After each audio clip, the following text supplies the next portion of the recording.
संत ज्ञानेश्वर महाराजांच्या 750व्या वर्षानिमित्त सावित्रीबाई फुले पुणे विद्यापीठ आयोजित ज्ञानोबा ते तुकोबा राष्ट्रीय परिषद यासाठी मी सावित्रीबाई फुले पुणे विद्यापीठाच्या वतीने आपलं सर्वांचं स्वागत करतो.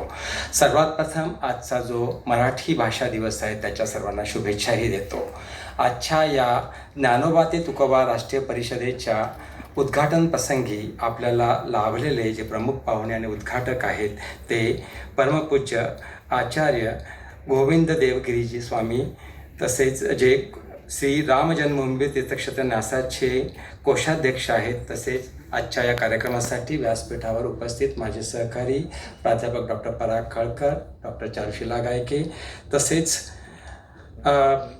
व्यवस्थापन परिषदेचे सन्मान्य सदस्य, विद्या परिषदेचे सदस्य, अधिसभेचे सदस्य, अधिष्ठाता आणि ज्यांच्या सहयोगाने आजची ही परिषद आयोजित करण्यात आलेली आहे असे अध्यासन प्रमुख डॉक्टर अरुणा धीरेताई, तसेच डॉक्टर प्राध्यापक श्यामा गोंडसेताई, डॉक्टर गजानन आंबोरे, डॉक्टर हरीश नवले, तुकाराम रोंगटे सर, सदानंद भोसले सर, दिवाकर मोहंती, प्रवीण भोळे सर आणि सर्व मान्यवरांचं मी सावित्रीबाई फुले पुणे विद्यापीठाच्या वतीने ते स्वागत करतो.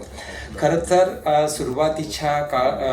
सुरुवातीलाच श्यामाताईंनी आपल्याला ह्या जे 3 दिवसाचे चर्चासत्र आपण इथे आयोजित केलेले ज्ञानोबा ते तुकोबा त्याच्या संदर्भात माहिती दिलेलीच आहे. पण सावित्रीबाई फुले पुणे विद्यापीठ हे ज्ञान, संशोधन आणि मूल्यवर्धित शिक्षणाची परंपरा जपणारं एक पारंपरिक विद्यापीठ आहे आणि त्या परंपरेलाच अनुसरून आज सावित्रीबाई फुले पुणे विद्यापीठाच्या 3 अध्यासनाने आणि 5 लीडिंग जे सोशल सायन्समधले जे महत्त्वाचे विभाग आहेत त्यांनी एकत्र येऊन खऱ्या अर्थाने आंतरविद्याशाखेय असं इथे एक चर्चासत्र आयोजित केलेलं आहे.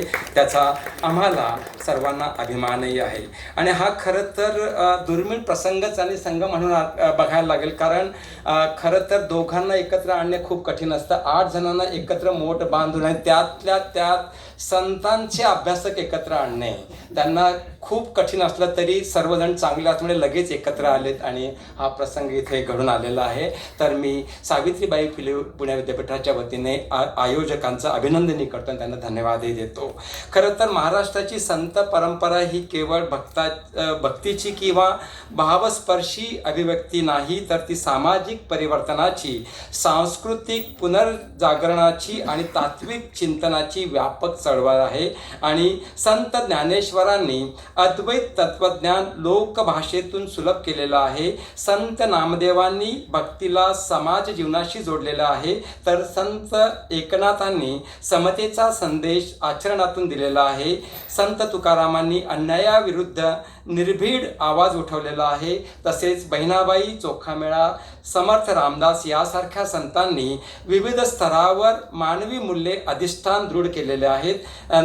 त्यांच्या वाङ्मयात आणि जीवनचरित्रात समता, करुणा आणि सामाजिक नैतिकतेचा एक अनमोल ठेवा आहे आणि तोच अनमोल ठेवा आपण नव्या पिढीपर्यंत पोचवण्याच्या दृष्टीने माझ्या दृष्टीने ही संत ज्ञानोबा ते तुकोबा राष्ट्रीय परिषद खूप महत्त्वाची आहे. खरं तर ताईने आधीच सांगितलं की आपण संत ज्ञानेश्वर महाराजांची 750वी जयंती, तसेच संत नामदेवांची 755वी आणि तुकाराम महाराजांची 375वा वैकुंठ गमन सोहळा साजरा करीत आहोत. आणि ही केवळ स्मरणाची नव्हे तर पुनर्चिंतनाची संधी आहे. ह्या संत वाङ्मयाचा अभ्यास हा केवळ ऐतिहासिक संदर्भ पूर्तता मर्यादित राहू नये आणि काळाशी तो सुसंगत असावा. त्या दृष्टीने आपले जे अभ्यासक आहेत ते तोच विषय नवीन पद्धतीने समाजापर्यंत मांडण्याचा इथे प्रयत्न करतील. आणि मला वाटतं आजच्या या मराठी दिनाच्या निमित्ताने समाजापर्यंत मराठीतून संत वाङ्मय समाजापर्यंत पोहोचवणं आणि त्यावेळची त्यांची मानसिकता, त्यावेळचा विचार नवीन पिढीपर्यंत जाणं हे खूप महत्त्वाचं आहे. 1-2 आणखी मी इथे आपल्यासमोर गोष्टी मांडतो. त्याच्यामध्ये आजच्या काळात आपण म्हणतो की पर्यावरणात जो बदल झालेला आहे त्यासाठी आपल्याला तोंड द्यायला लागतं आहे.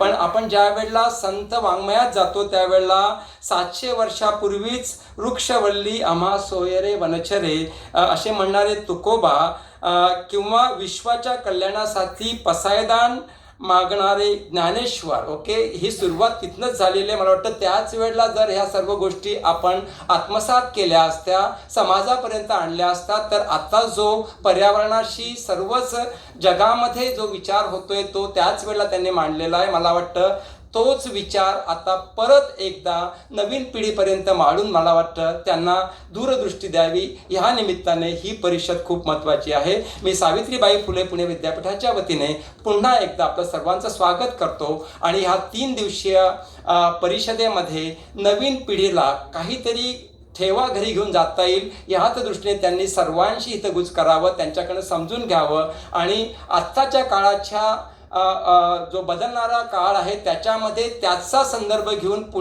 पुढचे आपण विकसित भारताचा ज्या वेळेला विचार करतो त्या दृष्टीने हा संदेश पुढच्या पिढीला द्यावा. त्या दृष्टीने ही परिषद खूप महत्त्वाची आहे. पुन्हा एकदा सावित्रीबाई फुले पुणे विद्यापीठाच्या या पवित्र प्रांगणात आपलं स्वागत करतो. धन्यवाद. नमस्कार.